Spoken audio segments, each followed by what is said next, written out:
Hey, it's Mindy with Astrology by Love, here today for Cancer Sun and Cancer Rising's horoscope for the Capricorn moon cycle. We are getting started with the new moon in Capricorn on January 18th, and we are going until the new moon eclipse in Aquarius on February 17th. I appreciate you hanging out with me today. Please like and subscribe. I've got some cool links down below. Y'all check those out. Please share this video with anyone you know who may be wanting to live their life more in line and in sync with the universe and its rhythms. So let's go ahead, jump in, and get started. We are starting out with the new moon in Capricorn. Cancer, this moon is in your 7th house. This is the house of long-term relationships. This is romantic partners, business partners, people who have been in your life for a while. And this is also people you just naturally attract in. There's some sort of shift there, a new start, a new beginning, and it's a passionate one. So Mercury and Mars are together in the same sign as Capricorn, as this new moon. And so this could be people coming into your life passionately promising you stuff, people who are easily angered, people who are easily triggered. Be aware of that. We're hoping for the passion. Venus and Pluto are also coming together during this new moon. So they are coming together in Aquarius. This is your 8th house. This is your house of secrets. So this is secrets you share with others. Venus is fun, it's beautiful, it's a good time. Pluto is very intense, very controlling, very obsessive. This could be a little bit of an addiction that's rearing its head. Hopefully this is magnificent bedroom pleasures with someone who loves you very much and y'all are going deep in that. This new moon also makes contacts to the Saturn-Neptune conjunction that is taking place in the sky. It is sextiling this energy. Saturn and Neptune are in your 9th house. This is long-distance travel, long-term learning, the area of your life you are wanting to master. Saturn is the planet of structure, restrictions, rules, patriarchy, and Neptune typically dissolves all that. Neptune likes to feel things out. It's all about art. It's all about not seeing things clearly. Rose-colored glasses is Neptune's game. And so these two energies together don't really mesh well. This can be holding you back from your calling for spiritual purposes. This can play out as religion. This can play out as structured and organized art and music. However it's playing out in your life, this new moon is triggering it. This new moon is also trining Uranus. So Uranus has been in your 11th house these past 7 years. Your friends have been all over the place. You have had all different types of friends. There's probably been some distance and you've probably lost contact with some of them over these past 7 years. And this new moon is triggering that chaos in the friend group. All these energies are going on with this new moon. Plus, on the 18th, Mercury conjuncts Mars. So we've talked about this. Hopefully this is passion, not anger, not verbal abuse. Mercury then sextiles Saturn, so it wants to have rules, it wants to have discipline, it wants to talk about these rules and disciplines, set boundaries, and then right after Mercury sextiles Saturn, it trines Uranus, so then rules are all out the window. At that point, conversations with your partners will be just about doing whatever you want and throwing it all away. January 18th promises to be an interesting day, Cancer. Then on the 19th, the Sun, which is in the sign of Capricorn, sextiles Neptune. So this is a sensitivity towards your higher calling. This is you probably wanting to spend time with the divine, you and your partner together. Something about your partner being in the spotlight gives you a moment to meditate, to enjoy divine activities. Then Venus and Pluto officially come together conjunct on the 19th. So this obsession with money, lovemaking, having fun that you are keeping secret behind the scenes, coming to a head on the 19th. Then after the sun sextiles Neptune, it moves into Aquarius. So this is part of your yearly routine, Cancer.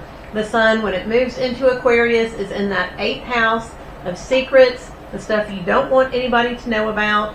The sun is just shining its light there, bringing more attention to it as part of your yearly cycle. Also on the 19th, it is 30 days before the eclipse in Aquarius on February 17th.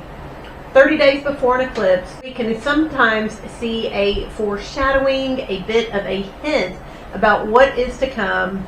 Something unusual will happen. Maybe you will meet someone, perhaps an event happens, and that gives some insight into what the eclipse will be bringing you. So eclipse energy a lot of times takes weeks to months to play out, but pay attention to what happens on the 19th. It'll give you that little bit of hint.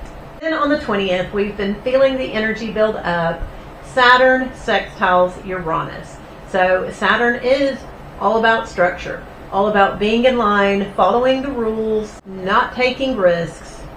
Uranus is all about taking risks. Uranus is not interested in the rules.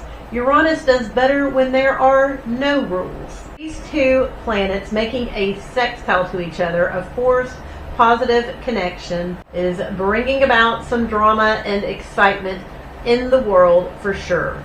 This is playing out in your 9th and 11th house. The 9th house is the long game, the higher learning, long distance travel.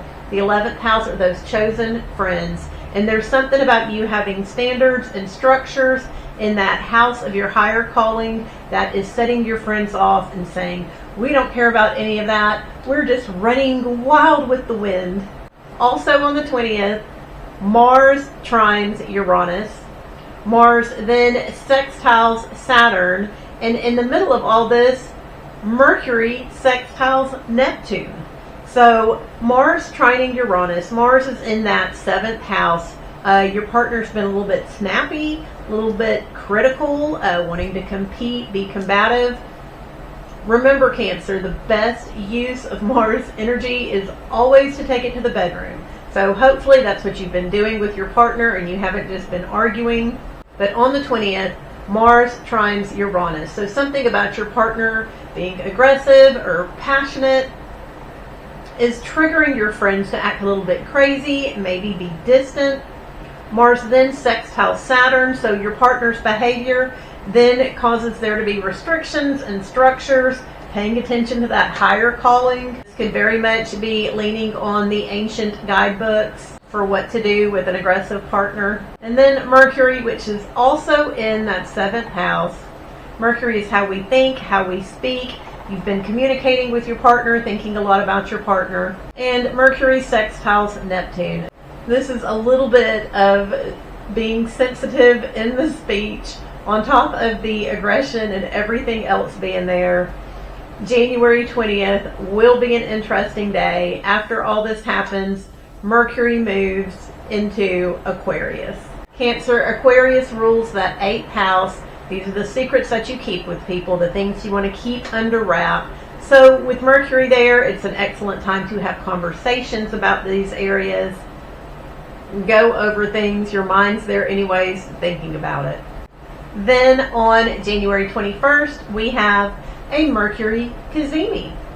A Mercury cazimi is when Mercury lines up in the heart of the sun and the divine sprinkles brilliant ideas all around the planets, solutions to what's going on, insights, epiphanies. It's a beautiful energy. It's a super fast moving energy. This Mercury cazimi is taking place from 3 a.m. to 9 p.m. on the East Coast and from midnight to 6 p.m. on the West Coast.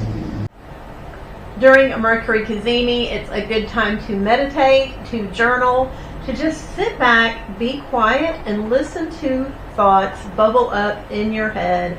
With this Mercury cazimi being in the sign of Aquarius, Aquarius is the sign of the people, of society. This is an excellent Mercury cazimi to externally process. Talk to people about ideas, about solutions, and you'll be pleasantly surprised at what comes up. Cancer, this Mercury cazimi is in that 8th house of secrets. Whomever you need to talk to about your secrets, this includes real estate, this includes investments, insurance, addictions, bedroom pleasures, the stuff that we keep secret from others and that we share with others. This is an excellent time to talk to people involved in your secrets about the secrets. Then on the 22nd, Mercury conjuncts Pluto in Aquarius in that 8th house. This is very much the energy of obsession. This could be a new beginning in the ways that you talk with your partner about money, about y'all's investments, about what y'all do in the bedroom. This is a fast-moving energy, but it's there on the 22nd. And on the 23rd, Mars in the sign of Capricorn sextiles Neptune. So when Mars sextiles Neptune, something about your partner being aggressive, maybe being triggered, is causing you to seek enlightenment, be sensitive to the divine. You are probably going to want to pray, to meditate, just to commune with divinity. Also on the 23rd, the Sun conjuncts Pluto. So this is a bit of a power move from your partner wanting to control these secrets. This could be a little bit of a demeaning sort of controlling behavior from your partner around these secrets that y'all share together. This is a fast-moving energy though. Also on the 23rd, Mars moves into Aquarius. There are now 5 planets in Aquarius. This is your 8th house, the house of secrets. Then Cancer, you'll be feeling the energy shift. On January 26th, Neptune moves into Aries. So Neptune has been in Pisces the past 13 years, where it's at home, where it's feeling its own energy. It is now moving into your 10th house of career. Your 10th house of career is ruled by Aries. You're very competitive when it comes to work. You have co-workers who you probably enjoy bickering with, competing with. But Neptune moving in there is giving a softer, more sensitive vibe to your career and your work life. Neptune is going to be in Aries for the next 13 years. So like it or not, your career is about to be a little bit more peaceful. However, on January 27th, Mars conjuncts Pluto. So when Mars and Pluto come together, this is very much a signature of violence. This is someone trying to use force in order to control, in order to manipulate. Watch the news on the 27th and you'll see lots of news stories about this. This is taking place in that 8th house of secrets, Cancer. So if someone is abusing you, if they are threatening you, do not keep that a secret. You are worth protecting. You are worth taking care of. Stand up for yourself. Then on the 29th, we have a bit of relief. In that 8th house of secrets, Mercury and Venus come together. They conjunct. So this is laughter. This is playfulness. This is telling jokes behind the scenes with your partners about these secrets. This is a fast-moving energy. It is an enjoyable one. That is on January 29th. Then on February 1st, we have a full moon in the sign of Leo. So Leo full moons can be a bit dramatic. Leo likes the theater, likes being on stage, likes being in the spotlight. Leo rules your 2nd house of finances, personal finances. You like to be a little bit showy with your money sometimes. You like to buy things that get you noticed. That full moon in Leo is pulling the attention away from you and your partner's secrets and putting it on your personal finances. If you have been doing law of attraction practices in order to manifest money, it may produce and come to fruition under this full moon in Leo. Also pay attention to what happens today. This is the 30 days before the eclipse in Virgo, which we will talk about in the next horoscope videos. Then we're feeling some more energies move around. On February 3rd, Uranus stations. So it's been going retrograde. It will stand still in the sky and start going direct. Uranus has been in your 11th house of friendships. These are the people you make an effort to hang out with. Uranus has been causing all sorts of disruptions, anxiety around your friendships, unnecessary complications, distance. This is Uranus's final march in Taurus. By the end of April, Uranus will be out of Taurus and not back there for another 84 years. If you're feeling anxious on the 3rd, though, that's why, Cancer. Then on the 5th of February, Mercury squares Uranus. So Mercury is in Aquarius, that 8th house. You're thinking about those secrets, talking about it with your partners. And there is some sort of temporary disruption in this communication, in the flow of thinking about these secrets and these investments and what's going on. This is a temporary disruption, but it is happening. That is on February 5th. Then on February 6th, Mercury moves in to Pisces. So this is your 9th house, the higher calling, the place in your life where you are wanting to master. Your thinking is going to go from thinking and talking about those secrets with your partner to thinking and talking about long distance travel. What are we supposed to be doing here on Earth? What do I need to be learning? And this is also the house where we pray. We talk to God. Mercury will be there for the next few weeks, so enjoy this energy, Cancer. Then on the 8th, Venus squares Uranus. So Venus is in that 8th house. This is Aquarius energy. Venus has to do with fun, money, how we receive, sexual pleasures. There will be some sort of disruption or interruption of fun that you are having in secret with your partners on the 8th. This will be some kind of temporary disruption, interruption.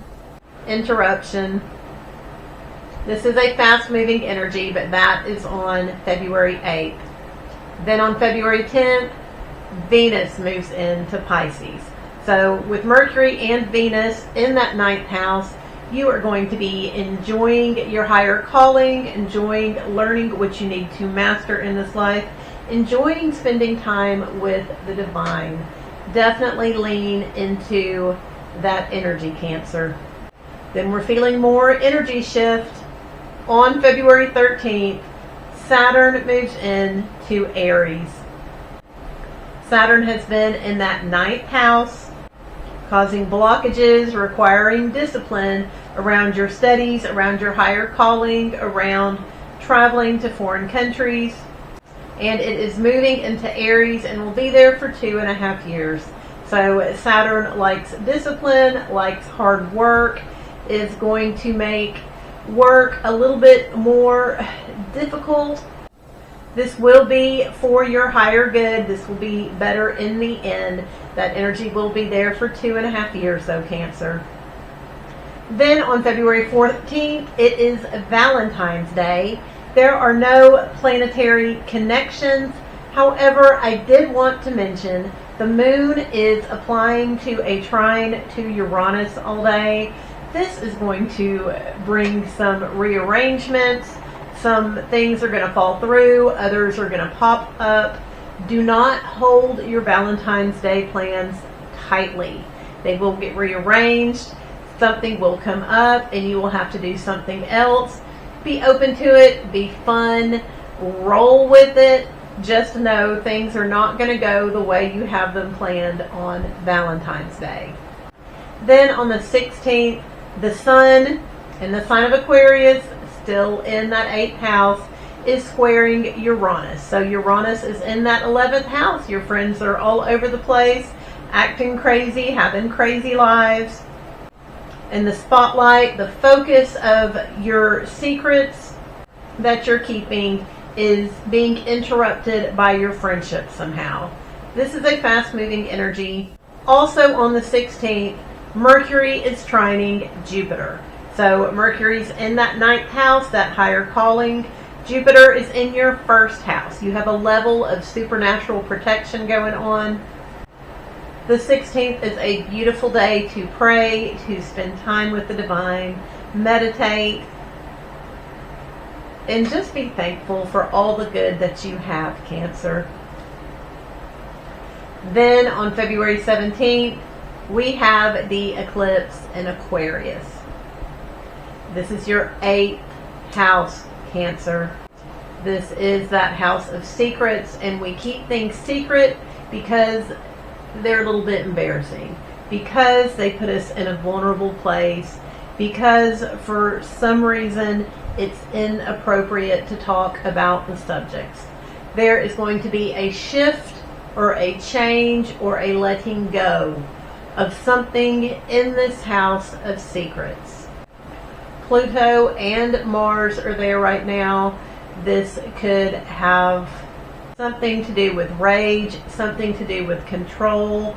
This could be a potentially trying energy that's coming in. This could also indicate a death, Cancer. I am hoping it just means there is wild control issues around money. I do want to prepare you. The positive side of this eclipse is that Mercury and Venus are in that 9th house. This is having fun talking about spiritual matters, having fun traveling, and once again, Jupiter's in your 1st house. You are physically protected. Lean into your relationship with the divine during these next few weeks while this eclipse energy plays out.